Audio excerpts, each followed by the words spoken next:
Hi, this is Arthur. Happy 1-year anniversary of quarantine. Today on Two Broads Talking Politics, Kelly, Sophie, and psychologist Brian Harnsberger reflect on the past year. Go get your vaccine.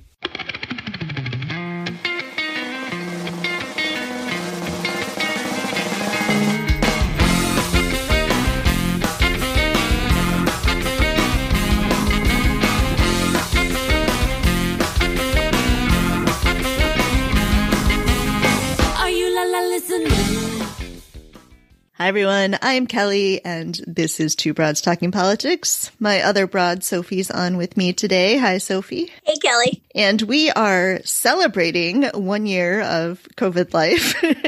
And here with us to celebrate is friend of the podcast, Brian Harnsberger. So, hi, Brian. Hi, Kelly. How's it going? Great. So, yeah, celebrating. I'm thinking COVID cake or quarantinis, or I'm not sure how to celebrate. And some piñatas that look like COVID germs. So, oh, nice. I would like to break those open. That sounds good. Yeah. Sounds cathartic. Absolutely. So we thought it would be a good time to sort of just reflect on the past year, what's happened. Feels like the whole world has changed in the past year. Brian is a psychologist and I'm sure has been hearing nothing but COVID for a year now. And so I think it's just a good time to kind of step back and talk about it. So maybe we can start by reflecting on a year ago. It was just a year ago that it seemed like very quickly everything in our lives changed. So I looked back on March 9th of 2020 was the first COVID podcast episode we did. We talked to Dr. Malia Jones, and she was just starting to say, I think people should social distance. Wow. It was like the first inkling we had that, maybe we're going to have to do this for a little while. Do you have memories of what that was like a year ago, this sort of sudden change in everyone's attitudes from, it's that thing that's happening over in China to let's all lock ourselves in our houses forever? It felt sudden, but you could see it coming. Certain people could see it coming. I knew some people that were just, completely broadsided by the fact that, like, oh my God. I remember reading on like a Facebook scroll, this one person just saying like, oh, it's not a big deal. It's just like the flu. And then, it made its way to our hometown. And yeah. And then, for some people, they could actually see the severity of it then. But yeah, it was weird. And do you remember when they had pictures of all the areas that typically are populated by people and it was completely empty for that? So what a surreal time. What was your experience about it back then? Yeah. So one thing I distinctly remember, I went to DC in the beginning of February and I came back, and about 2 weeks later, I got really sick, like fever, chills, felt terrible. My kids got sick, and I remember thinking like, Jesus, this COVID, but it can't be, right? Like they're telling me there's no community spread. There's no possible way I could have gotten this. And I ended up getting better, but we took Arthur, who was 4 at the time, took him to the doctor, or 5 at the time, took him to the doctor, and they tested him for a couple different things, strep and flu and stuff, but they didn't even test him for COVID. Like, just wasn't even a thing that they were. And, we go to a major university medical center. Like, this is the place they would be testing if they were testing anywhere. So I distinctly remember that and thinking, well, I guess it's not that bad. I don't think it could possibly be that. And of course, it was spreading already in Chicago at that time. We just didn't know. When did it feel dangerous, like very, very dangerous for you? So for me, I remember there were several weeks where normally we go downtown every weekend. So I live on the south side of Chicago, but before, not for the past year, but prior to that, we would go downtown like every weekend, go to a museum or something. And we weren't, because we were trying to stay off public transportation. And when we went to playgrounds with the kids, we would come back and like, I'd put my phone in a sanitizer thing. So that was like early March. But it was the day that the NBA said they were shutting down, and that Tom Hanks and his wife said that they had COVID. I never went back to work after that. Like, work didn't shut down quite that early, but I wrote to my boss and just said, I'm not coming back. And we pulled the kids out of school and didn't take them back. So that was, I think, March 11th or 12th, something like that. I had a slightly different experience because I work in healthcare setting and with like in sort of a general worldview kind of thing. We work worldwide with different organizations. And I also have, because I went to an international school, I had a friend in Wuhan and who actually in January told me this is more serious than people are letting on. And there are more deaths than China is reporting. And then the first week of February, I came into my office and I had 5 missed calls on my phone, and I called them back, and it was I was invited to an emergency meeting at my organization for like, how are we going to configure our software to deal with this? So I was kind of in like the opposite position where nobody else was freaking out, and I was super freaked out, and I was like, am I being stupid for being so freaked out? Like, because nobody else was concerned. Everybody else sort of thought it would be kind of like the Ebola scare. Do you remember when there was a scare and there were a couple cases in Texas, and then it did, but it never like spread in the community or anything. And so people sort of thought it was Ebola part 2. Like, it's never going to affect me. It's never going to, like, they'll get it under control. It'll be fine. And it was not. But I remember freaking out about it at a time when people weren't freaked out about it, and then feeling horribly justified. Well, it seems like everybody has a story like that, just like where they can see the world that they previously knew, or that version of the world, just sort of like fade. And then like we all just kind of like woke up one day and said, I need to go and take on this new kind of preservation perspective in life. I'm talking to people now, and it's like they're just starting to realize, like, oh, I can actually start shifting more to a growth mindset. But for the past, year now, it all feels like we're kind of out to sea. And for like the first time ever nowadays, it's like we kind of see birds. Like, so maybe lands are coming. Maybe we're going to like take a hard right and miss it. But like, well, there's just this weird feeling of hope. And I don't know if I'm just imagining that experience of like returning to land is going to be very, very, very awkward. Yeah. And I'm sure you work with a lot of people who have anxiety. Of course, I have, and I've spoken on the podcast about this before, I have a lot of anxiety. And I very specifically have illness anxiety. So I went through several years where I was just terrified I had various kinds of cancer, and it took a lot to get through that.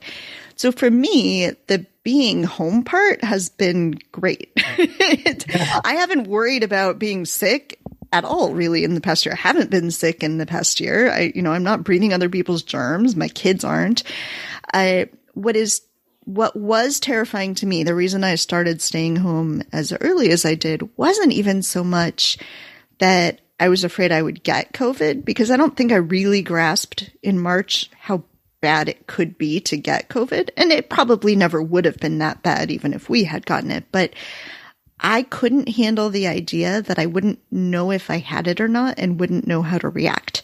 So I was afraid that like every time I got a sniffle, I'd be like, okay, should I stay home from work because I could be infecting other people? Should I not stay home from work? And I'm terrible at understanding my own symptoms, my kids' symptoms, and knowing the severity of them. And so the only way I knew to deal with that was just go about your daily life. And then if you really are sick at some point, you'll figure it out. And the way you're supposed to react to COVID is so differently. It's stay home and don't infect people. And then maybe in a day or two, you'll figure out that you were overreacting. And I've never in the past year had to deal with that, right? I've never had to know, do I have it or not have it? What do I do with these symptoms? And I don't know how to go back into the world, which I'm going to have to do at some point. It may still be several months away, but at some point I'm going to have to go back to work. At some point I'm going to have to take my kids back to school, and I don't know how to do that.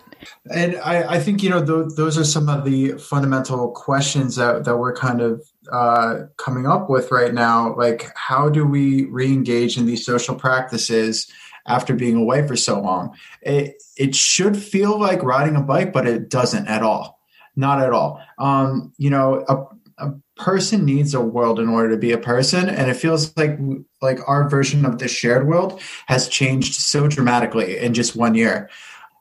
I had this one client, and she kind of like made it seem so simple, but yet it's so beautiful. She goes, life is supposed to just have stuff in it, and it feels like for the past year there really hasn't been a great deal of stuff. In order for us to have a world feel like it makes sense, we need to go and we need to do things, especially social practices. And the only social practice, bar of a few like within the family, but the big shared social practice in the past year has been stay away.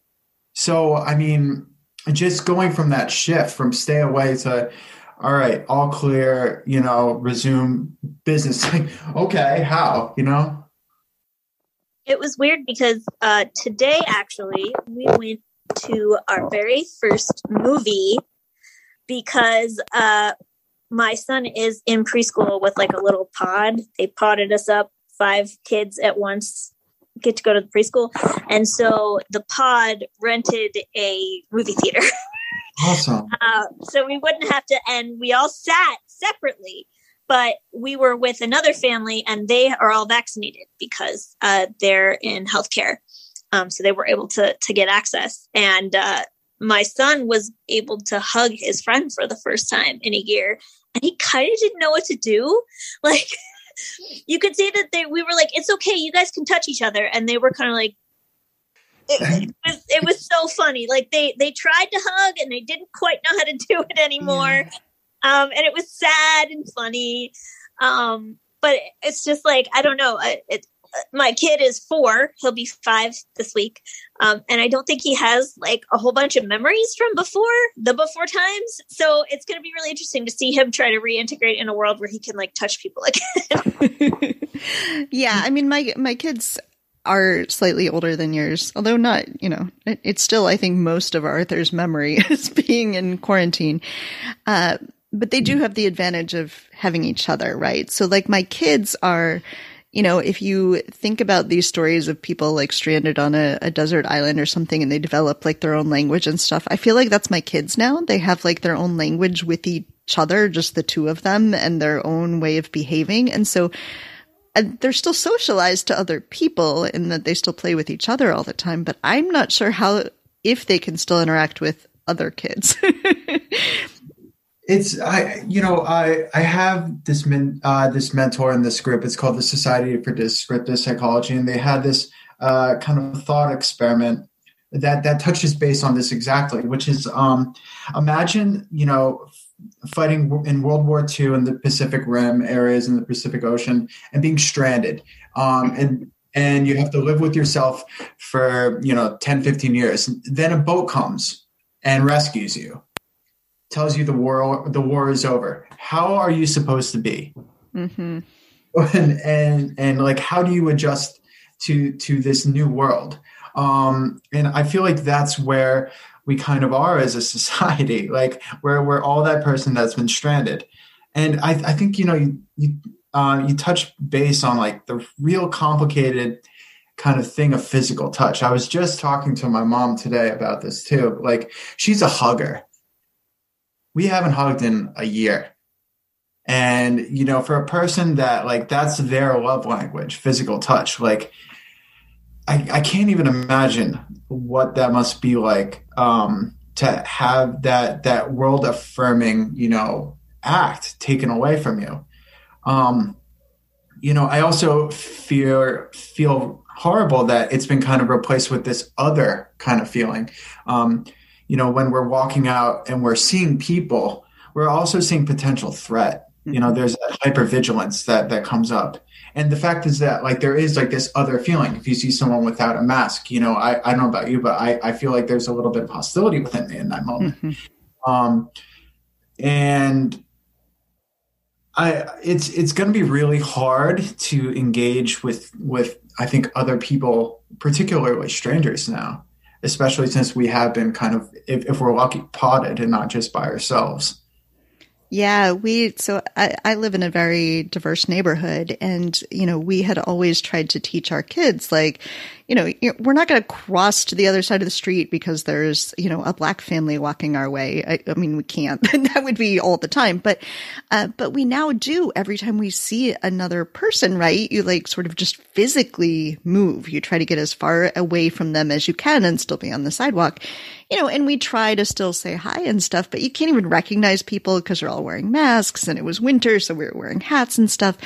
And so it is very much this, like, strangers or other people at all are like the enemy in a way, because they could get you sick. And so, yeah, trying to re-engage with other people and being friendly. And I don't even know, those muscles are just, out of practice. I don't even know how to do that anymore. Yeah, it's just also odd that staying away from like people is like a good neighbor behavior now, and now we have to replace that with like the pleasantries and the platitudes and the greetings, and the warmness, which is the complete opposite of what we've been doing. We've been staying away, which is a physically cold act. However, but it's also us telling someone we really care about you, and that's why we're maintaining this distance. So it's like that psychological double bind where it's like, this might be harmful to you, but I'm doing it for the sake of that I love you. And everything socially is just super confusing now. Yeah. It's been difficult for me in the sense that one of the goals of parenting for me has been to raise my kid to appreciate and invest in community. And so we have a car, but we take public transit all the time because I always took the bus growing up, and I want him to have that experience. So he was friends with all the bus drivers, and we would go to the library every weekend and hang out with kids there and go to the public parks. My kid goes to public school. I'm really invested in having him be part of the community. And then COVID happened, and like, what do? Do I continue to show him that we want to be part of the community by taking public transport, or do I take him off public transport so the people who need it can have it? You know what I mean? I'm having to use this new calculation where I'm trying to think, is my using public services the best for everyone, or should I scale back? And that's been really confusing for me as a parent because I don't know what message I'm sending. Yeah, with schools for sure. So we had from the beginning of the year, beginning of this school year, the option of either sending kids to school or doing remote. And it was all in or all out. There was no hybrid option or anything like that. And so we made a deliberate choice because we had the ability to do so, to keep our kids home and do remote school so that people who are, have to send their kids to school in person because they're doctors and policemen and teachers and, various other essential workers, that they could, and there'd be fewer people in school. But it's hard. It's really hard to sort of make that calculus and think, am I doing the right thing for my kids? Am I doing the right thing for the school? Like, there's so many different decision points that you have to make and so many different people to factor in that it's really difficult. It's also going to be interesting trying to track how this generation is going to develop for being like kind of entrenched for a year. I don't know what it's going to be like. I work with a couple little ones, primarily like 4th and 5th grade. And thank God for video games, because that's like the greatest sense of community that they have. Minecraft, man. Without Minecraft, I don't know what they would do. It's really something. Thank God for that. But I also worry about them because I hope that they're going to be able to go back into a world where there will be a sense of closeness and a sense of community, clear sense of community. Yeah, I mean, I think if by next school year things are more or less back to normal, and it seems now like it won't be totally normal, but most kids will be back in school buildings next year. Kids are pretty resilient, and I think that I think they'll get there. And I think that there are potential positives when you were talking about growth mindset earlier, that they've had this experience, this sort of shared experience of the whole world changing.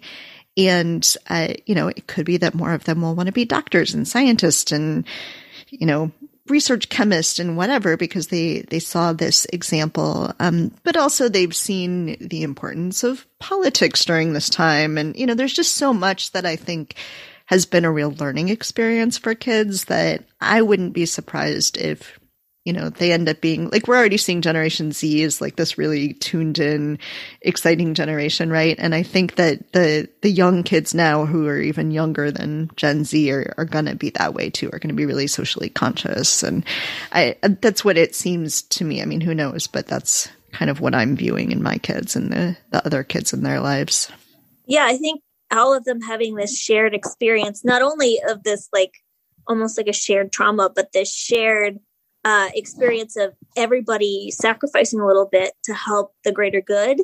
All the kids in my son's class are very into masks and love showing off their masks. And my son will actually go out to people in grocery stores and be like, "Where's your mask?" And I'm like, "Buddy, we don't ask." But he's very into, we have to do stuff to keep other people safe.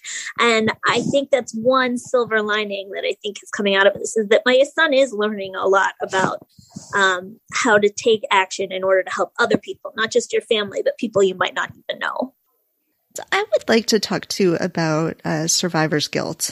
So I think, I don't know about you guys, but I feel very strongly sort of the weight of my own privilege that this has not actually been all that bad for me. I mean, there have been changes, sure. There have been sacrifices. It hasn't been the same life that we would have had, but I got a promotion in the midst of all this. I've really enjoyed spending time with my kids. Not having a commute has been kind of great.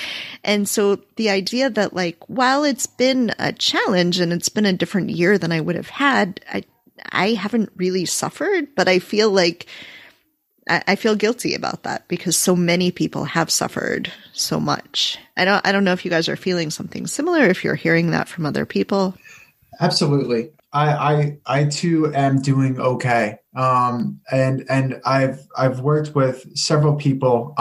We have a study group that meets once every other week. And a lot of them say, it's going to be really hard to leave these and confines of going back into like their own office and meeting with people individually. There was somewhat of a simplicity in regards to like not having a commute and even being around your partner more often. And for some people, that's kind of the opposite, where, there's been more issues of domestic issues popping up, a lot of divorce and separation right now. So for me, I've not experienced those things personally, but I've been getting several referrals suggesting that it's otherwise. And every time I get one of those referrals about, parents just completely like under-resourced and I'm tapped out, I have zero availability. And every therapist I know has zero availability right now, and there's not enough therapists in the world. And I'm in an area where you swing a cat and you'll hit a therapist, which it's horrible because I can't even imagine what it must be like out in the rural areas. But I definitely think that in regards to survivor guilt, there has to be a reflection on how you're being a good neighbor and how you are like enacting these social practices for the greater good. If you are blatantly disregarding those things or engaging in like that kind of like shopping cart theory mentality, like, oh, it doesn't matter if I leave my shopping cart in the middle of like the road, there's no consequence. Like there is a consequence to someone else. So you have to think of those things. I just hope that other people are, able to remind themselves, if they are feeling survivor guilt, that, think about the things that you've done to help, your community. Because I'm certain that you have, and trying to do as much outreach as possible, even if it's like getting takeout at the mom and pop store or trying to find ways to support them. The main thing right now is to be a good neighbor and make sure the whole community stays afloat. I love the idea that getting takeout is helping the community. And we have been very deliberate about, we get takeout like once a week, and it's from local places that wouldn't survive otherwise. So I'm doing my part by getting takeout. I did my part today. I had the most delicious ramen at Little Big Diner down in Newton. If you're around here, please go there. It's the best out there. I have to say, we didn't eat out a whole lot before because I'm super cheap and my husband loves to cook. But we've actually been doing a lot of takeout because I prefer no contact takeout. I can't believe that I let people breathe on me in restaurants.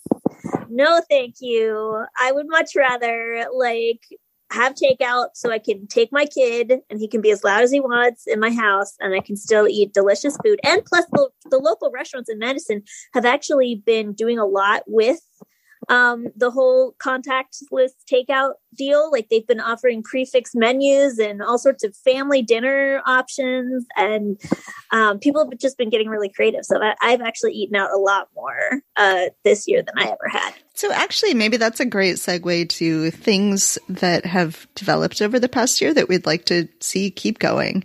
I mean, I know that I've heard a lot of talk from people who say that having events, speakers and things available remotely has been fantastic for people with mobility problems, for people with young kids at home who can't leave the house at night to go see something. So that, even if there's still going to be more in-person stuff going on, also streaming those things remotely, I think is fantastic. And what are the other kinds of things that you've seen? People have gotten, like you said, pretty creative over the past year that you'd like to see keep going. Teletherapy.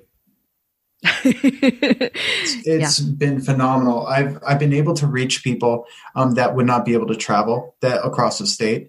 That despite the fact that some people will have to go to their car to do therapy, they don't have to take an hour out of work for a commute to sit there and then an hour afterwards, and then who knows how long to decompress. I think teletherapy is here to stay. I really hope it does. It's given me greater access to everyone. I do wish there are several cases where I do wish I can see them in person. Hopefully I will in the long term, but I think teletherapy is one of those. I also think mask wearing is. I know as a therapist, I like to hide in the public, so that gives me a little bit of anonymity, and that's really nice. And I think it's good for hygiene too, especially at grocery stores. Gosh, yes. Yeah. I can't imagine, we also always use public transportation. I haven't in the past year, but the idea of getting on a bus without a mask on, I will always be wearing masks everywhere from here on out. Airports. I haven't flown obviously since all this happened, but I always historically have gotten sick after taking a flight every single time. And so now I'm I'll feel empowered to wear a mask at the airport. I'm a big fan of grocery delivery too. We had never gotten groceries delivered before this, and now we haven't set foot physically in a grocery store in the past year, and we've gotten all our groceries delivered. I've become a really good tipper too. But I love grocery delivery. I don't think we'll do it all the time, but it's fantastic to have it as an option. We actually kind of changed our whole lives. We bought a house in the middle of COVID with my parents. So we all moved in together, and it was partially driven by COVID because that was the only way we could see each other. And, there's safety in numbers, I guess. We all sort of felt scared of the future, and it's just made a lot of sense. And I am really glad that we did that because now my parents live in our state and we have family around and we have babysitters, which is great. But I'm really glad we made that choice. And I feel like we would have made that choice eventually to combine households probably, but we probably would have messed around for another 5 years debating it. And COVID kind of pushed us into it. So I'm glad that we did that. I do wonder if the concept of pods is still going to be a thing after this, even though it's not for health reasons. But I do wonder if we're going to have these small little tribes of folks that just kind of hang together. I think it's going to be interesting also seeing the progression of drive-in activities. I know this summer, Nikki Glazer did a whole bunch of tour sites. I know she was in the Cape this summer, doing a set on like a drive-in movie theater kind of stage. I wonder if there's going to be those kind of activities too. As much as I do miss like the sweaty like dive bar band playing up in front of everyone, I don't know if that's going to be coming back anytime soon. Yeah, I don't miss that. I think work is probably going to change too. Office work is going to change. I mean, I know we're starting to have those conversations, but I'm sure there are places that are, far, far further along in those conversations that, where you used to think you had to bring all your employees into the same physical space, and you probably don't. I think I've been surprised by just how much work you can get done remotely. And in fact, I've been far more efficient worker remotely. What is lost, of course, is the not really having a social relationship with my coworkers, because you don't like talk about anything except pre-scheduled work meetings.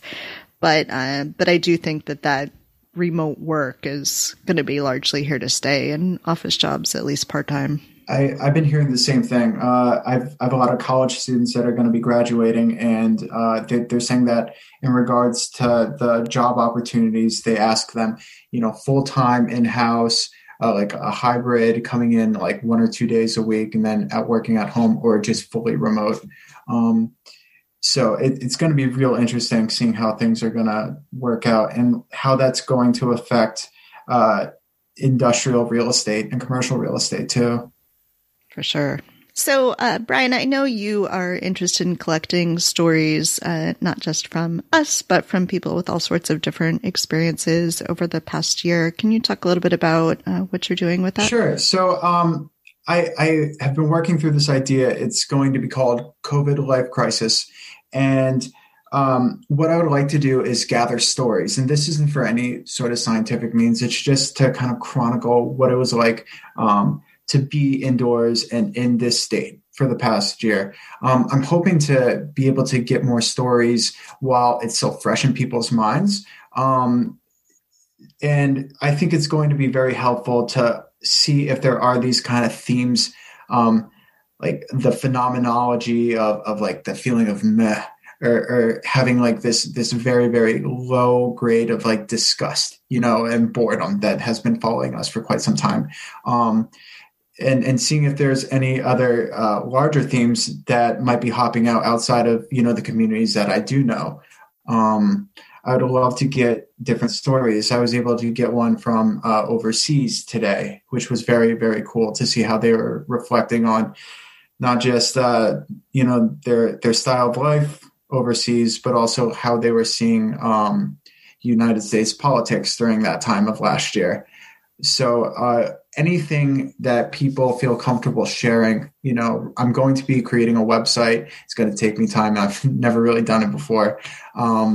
But right now I'm just accepting any sort of submissions through email. It's going to be covidlifecrisis@gmail.com. Feel free to share what your experience has been like for the past year. I will keep it completely anonymous. Hopefully we'll have a website up so you'll be able to submit stories anonymously there.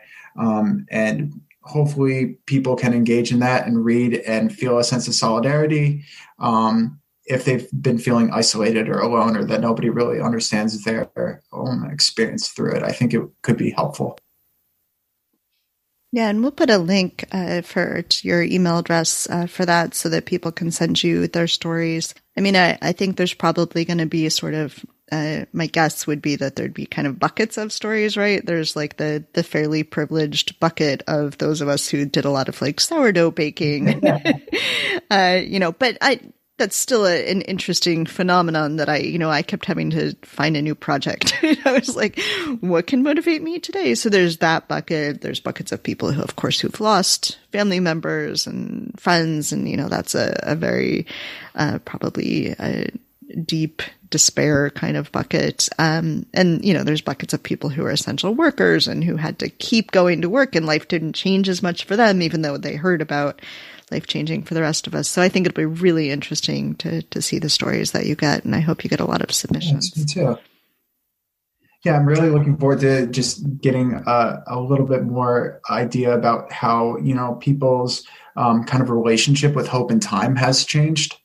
It'll be interesting to hear how they've been using, both those things.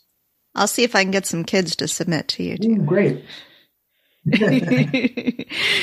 Getting kids to actually write things is not always the easiest, but it's been hard motivating children, during this entire thing. I know a lot of individuals that are having a hard time just staying active in remote learning. I feel like kids are very, very, very verbal with their actions, and you can see when the significance isn't there anymore. Like, why are we even doing this? Like, let's just all hang out and pass the time, because that's the main important thing. And I think kids are really good at picking up on that, and we have a hard time dealing with that when they're able to identify that the significance isn't there anymore. Yeah, kids are also really good at finding their way to other websites on their remote school computers. I had to move my third grader. He was sitting in the same room as me, just, facing a different way, to sitting right next to me in the room, because he figured out how to go to YouTube and watch Minecraft videos instead of going on to class. So we worked out a system of, if you get your work done, then you get to go watch the Minecraft video. Exactly. Oh, I feel for them. I mean, I couldn't even imagine what it must be like to be actively attempting to learn for every day, and not being able to. It's been a challenge for both educators and students alike. Yeah. I mean, on the upside, I'm sure it's been super challenging for teachers, but they've been doing an amazing job. My kids have not suffered at all in what they've learned. They've suffered certainly socially, but they have learned every bit as much as they would over the past year. That's great. All right. Well, is there anything else that we would like to sort of last reflections or things we want to think about or say? I think the only thing that I would like to say is that I hope people can look back and identify just how unthinkable the world that we've lived through for the past year has been. And despite the fact that we might not think we're the most cognitively flexible people at certain times, we really made change in the past year, both individually on our own and also like what's going on with the whole landscape of the world. Hopefully we continue to come together as people and make positive change. Yeah. I love that. I was just reflecting on when we did our stock up grocery order right before we all went into lockdown, and I was supposed to buy enough food for 2 weeks, and I overbought and was like, geez, I'm going to have way too much food. We're going to be out of quarantine. I'm going to have all this food left over. And we got through the food. All right. Well, Sophie, Brian, thank you. This has been, I think, really good to just stop and reflect and think about where we are. Thanks for having me. Thank you for listening to Two Broads Talking Politics, part of the Dimcast Podcast Network. Our theme song is called Are You Listening? Off of the album Elephant Shaped Trees by the band Immunuri, and we're using it with permission of the band. Our logo and other original artwork is by Matthew Weflin and was created for use by this podcast. You can contact us at twobroadstalkingpolitics@gmail.com or on Twitter or Facebook at Two Broads Talk. You can find all of our episodes at twobroadstalkingpolitics.com or anywhere podcasts are found.